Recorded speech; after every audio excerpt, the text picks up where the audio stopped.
Că doar pe mine tu mă ai, iubirea mea. Acum tot ai spulberat, de lângă mine ai plecat. De ce ai plecat și m-ai lăsat?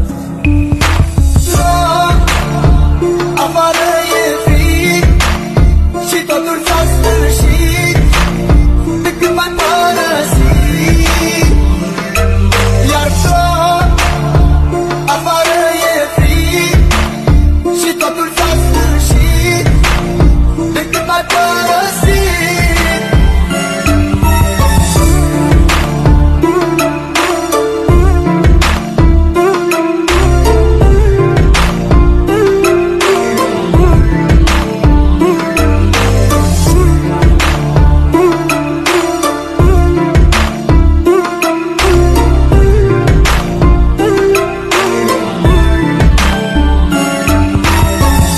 Ai vrut să mă înțelegi și ți-a fost mai ușor să pleci. De ce-ai plecat, iubirea mea? Totul-i pustiu în jurul meu, iar eu văd numai chipul tău. De ce-ai plecat, iubirea mea?